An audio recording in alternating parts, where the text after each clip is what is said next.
It's time for today's face-off on Fox Soul. Challengers Quan LX and Big Angry Adams ready to go blow by blow on those hot topics. Face-off on Fox Soul starts right now.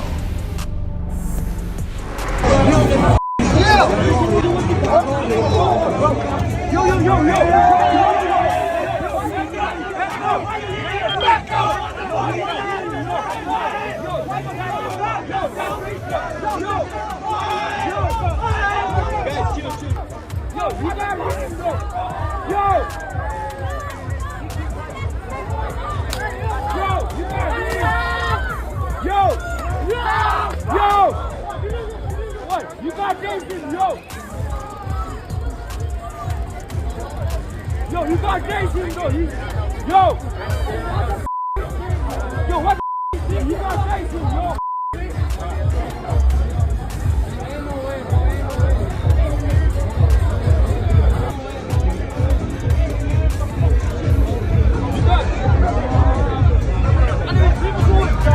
It's all good, Yo! Nah, bro, it's not all Yo, that's not good, though! In this round, here's Charles Big Angry Adams. All right, this is late, breaking news from El Paso, Texas, way out on the west side of this great state. The video looks problematic, and it's being framed everywhere as problematic, from TMZ to national media.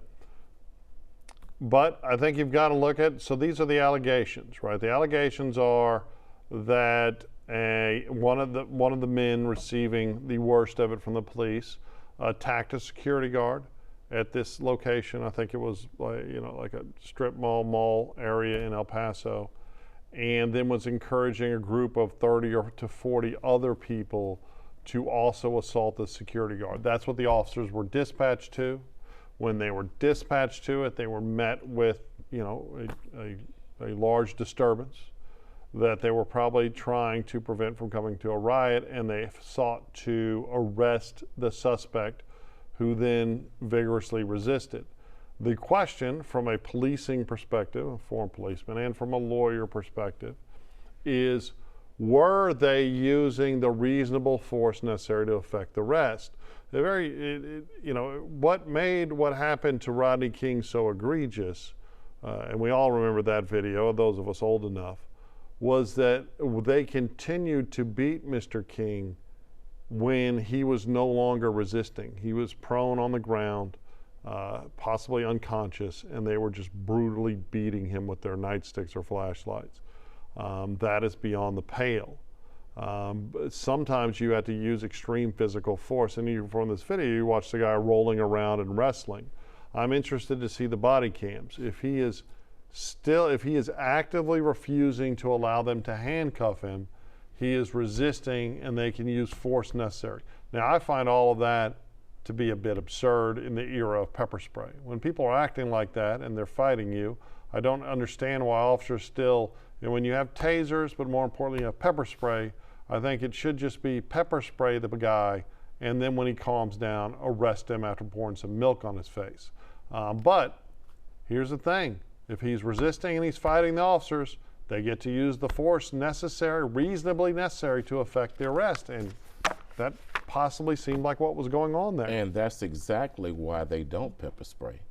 They don't pepper spray because they know if they pepper sprayed the suspect, it will bring an end to it more than likely. You think all cops don't pepper spray because they want to beat people? Let me tell you what it is. Okay. They don't pepper spray because if they pepper sprayed them and tase them at the same time, walk up to them, put the handcuffs on them, it's over. But that's not what they want.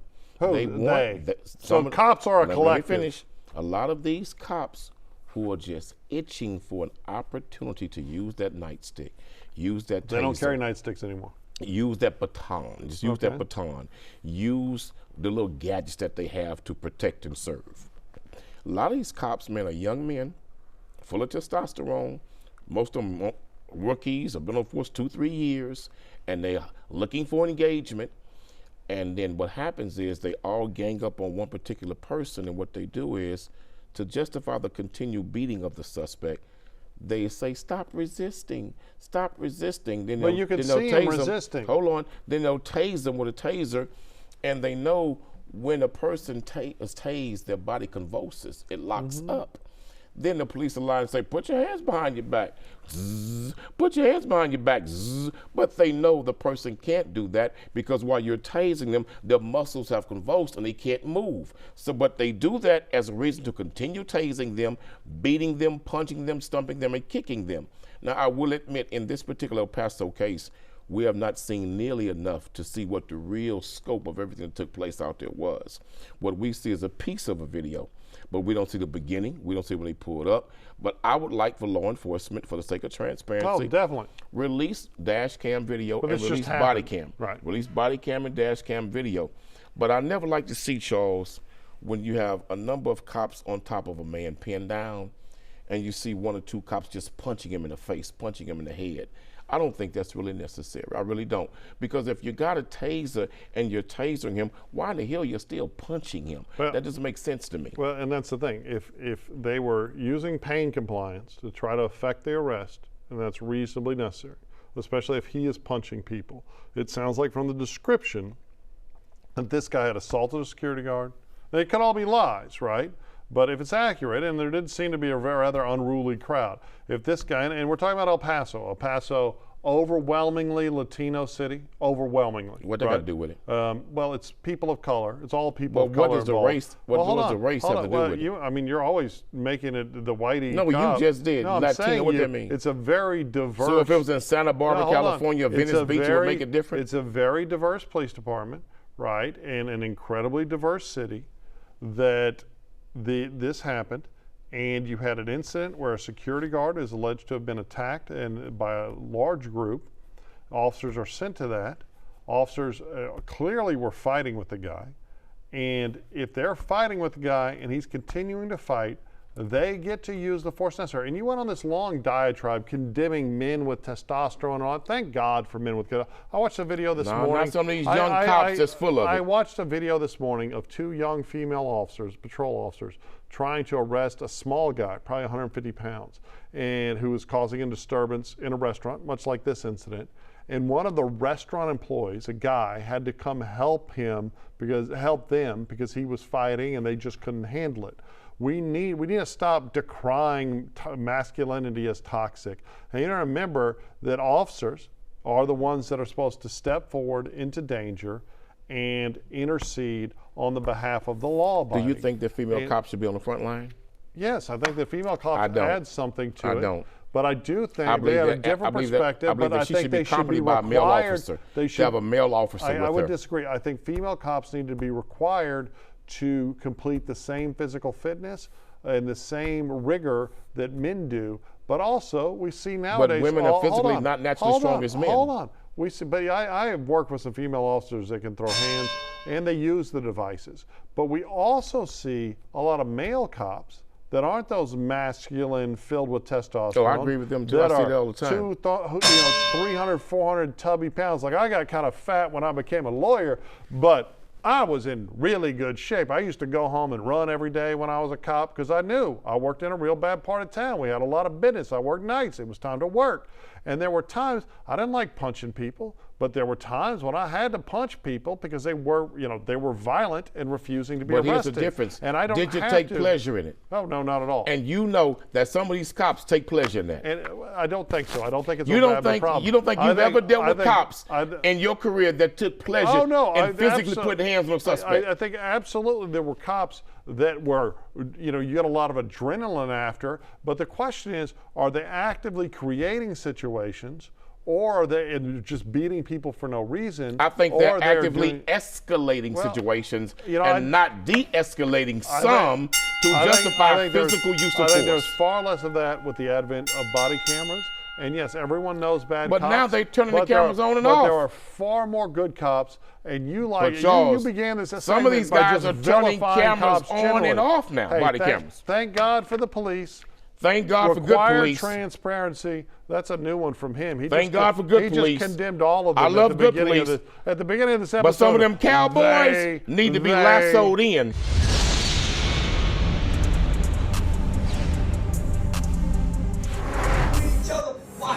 All they gonna do is argue and squabble. When they get through arguing, squabbling, and debating, they ain't gonna feel nothing. produce nothing. They're not gonna manufacture nothing. They're not gonna create nothing. So why talk to black people?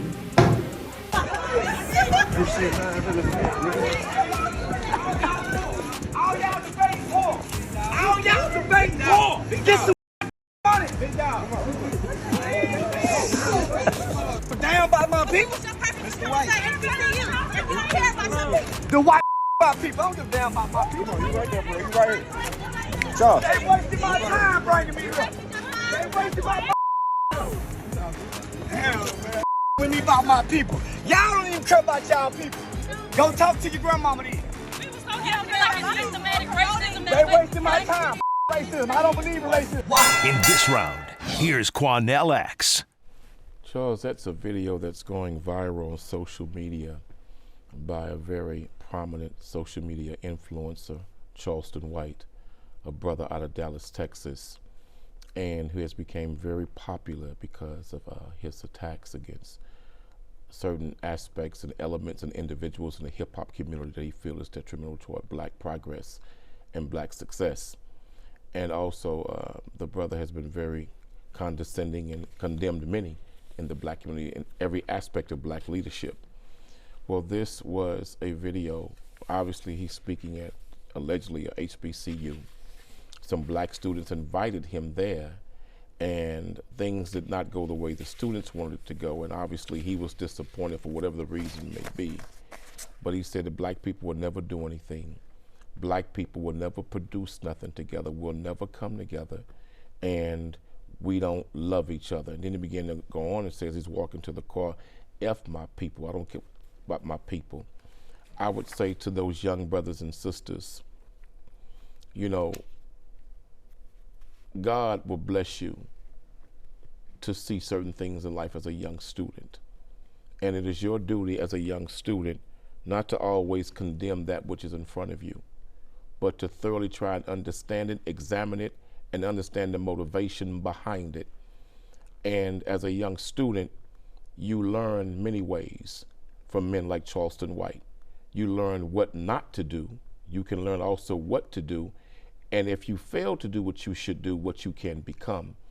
Brother Charleston White started out as an activist, and I believe his heart was absolutely in the right place in the beginning of his work and his soldiering among our people. But he even talked about he lost the love and lost the passion to fight for us because of how hard it was to fight for us, because we made things more difficult for so many activists who wanted to help us. But I hate Brother Charleston White spoke like that to those students. I hate he said the things that he said that came out of his mouth, whether he feels they're true or not, because those are the young minds that he has a duty by God's grace to influence, to enlighten, and to properly inform, not ill-inform. It hurt me to see that. And when he used the language, F my own people, you know, I hate Brother said those words, but I would say to Charleston White, God has allowed you to ascend the platform of popularity. But you must ask yourself, brother, is it Satan that has given you the platform? So Charleston White, I don't think I would say criticize instead of attack, and clearly he has ascended in popularity by taking controversial opinions. But this video that it was put up, it was entitled Charleston White Gets Chased Off an HBCU Campus, and it was at Tougaloo College in Jackson, Mississippi. And the quotes I saw, per usual, you engage in a lot of hyperbole, were a little bit different. You know, he's quoted saying, not F my own people. He said, F racism, I don't believe in racism. And the rejoinder was, why would you come to an HBCU? And the point that he seemed to make is that what you have is this affirmation echo chamber in, you know, a lot of spaces, a lot of liberal spaces, a lot of conservative spaces, and a lot of spaces arguing for this neo-segregation of no whites, this affinity group necessary where just the presence, I mean, we heard it from like 2017 on, we heard how just a white presence creates danger, and all of this absolute neo-racist nonsense, right, that is advocating for a new era of discrimination and segregation for historical grievances. And Charleston White repeatedly makes the point, and he does it in a controversial, abrasive, cursing manner, to, in my opinion, get more attention, because this whole machine, like many activists and many influencers, is built on clicks and views and attention, right? And he gets a lot of it, and he gets it by saying, you know, and you dismiss him, oh, it was too difficult. I've heard him say very different things, that he started as an activist and realized that a lot of people in his community were pointing the finger of blame everywhere except towards themselves as individuals, right? And it's much easier to say, oh, this is all Whitey's fault, than to say, well, where did I mess up? Where did I go wrong? Where could I do better to improve my lot in life? You continually feed that narrative, right? That a lot of activists push this myth that black men and women don't have agency and empowerment, which is absolutely nonsense, because plenty of them do, right? But you also, and you have the same thing in the white community, you have tons of people that want to find, especially the liberal white community, that want to find other people to blame for their failure to succeed, like socialists, right? Socialists, and I think we should have socialized medicine. I think every American citizen should be entitled to at least a baseline of health care. I don't think we should have children starving in America. So I think you've got to separate socialist programs, safety net programs, from the concept of socialism generally, which is really people like Bernie Sanders, who's never had a job. He had a job at a commune once. He lived on a commune and got fired, right? He's never had a real job except the government. Here locally, Lena Hidalgo has never had a real job. She grew up very affluent in Buenos Aires, claims that she's a Colombian immigrant. She did live there till she was like 6 or 7, and then moved out to one of the wealthiest suburbs and one of the nicest neighborhoods in the Houston area, but then claimed immigrant status to go to Stanford and ascend to, and we have this, just the mythology of socialism is good, but it's really, you see Zoran Mondani in New York, you have these socialists that really just want to take from other hardworking people, right? You promote the myth of this, white people are just all born with a silver spoon in their butt. Every penny I've ever made has come from me working. I worked full-time through high school. Well, not through high school, but I had multiple full-time jobs, but not all the time in high school. And full-time all the way through undergrad and my law degree, and, to pay for stuff, because I didn't have money. Right, and you go to somebody, Charleston goes and speaks to people, and when he hears people saying stuff he disagrees with, which sounds like, if you listen to him talk, was blame Whitey, it's all Whitey's fault, he got physically chased off the campus and had to defend himself. And that is what I find most absurd. And we're seeing that at campuses. No, you can't. If you have people to speak, listen to people speak. No, why should you respond to speech with violence? But he responded with such profane language. Oh, their delicate virgin ears when you start speaking to people with profanity and insulting language at a college campus, you're going to get beat up by crowds? They didn't beat him up. You're going to expect young people to be angry and upset. What, are they delicate baby flowers? Looks like he was leaving on his own. But I want to say this to black people. Whether we like Charleston White or not, whether we agree with Charleston White or not, if we can have the strength to not look at the vessel, not pay attention to the messenger, but thoroughly examine the message. Because Charleston White, the messenger, is not what's most important. The message that comes out of his mouth, if it has even a degree or a fraction of truth in it, let us cast to the side whatever we can't accept with the messenger. But let us not use that as an excuse to reject the truth of any message that is in the best interest of black people. We as a people have brought the condition that we're in to a great degree on our refusal to unite, come together, turn back to God, and demand and work night and day to bring men back into the home and turn our communities back into safe, respectful, decent places to live. Yes, we are united, but we're united in more foolishness. We're united in more ignorance, and we're united in more celebration of exploitation and self-destructive lifestyles and behavior than we're ever united around the very principles of the Creator who created all of us. We have to come together as a people. We cannot look to the white man to do for black people what God demands that we get up and do for ourselves. It is not the white man's responsibility to clean up crime in the black community. We have the power, the intelligence, the wherewithal, and the manpower to do it ourselves. What we lack is the passion to come together and do it. And if we ever would do that, we would need the police to do what the police is doing in the black community, because police excessive use of force, misconduct, that stuff only flourishes in communities that are not in love with themselves. Charleston White, many are angry with brother. He says a lot of insulting things, but that brother is not a dumb man. That brother is not an ignorant man. He's an intelligent brother. But the method of his delivery is what's so painful to so many of his own people, to where they reject the brother. And I would say to Charleston White, God is real, black man. And no matter how high you go in this world, you can never escape the hand of God. And when he's ready to deal with you and all of us, there's room for improvement in brother, as it is in all of us too. That was a nice, incredibly long speech, but at the beginning of this, but it's painful as a black man to see how we handle each other. These kids violently chasing him off campus because you said he used words that hurt their feelings or whatever. Profane words, insulting language. So they're fragile little flowers but they can fight, but they're fragile. It's disgusting. A whole lot of women to fight you, talk to them crazy. It is disgusting to use violence. Your wife will go upside your head. You say the wrong thing out your mouth. It is absolutely disgusting that they are threatening with violence. More people should listen to Charleston White's words and not be so delicate that they can't handle a little free speech.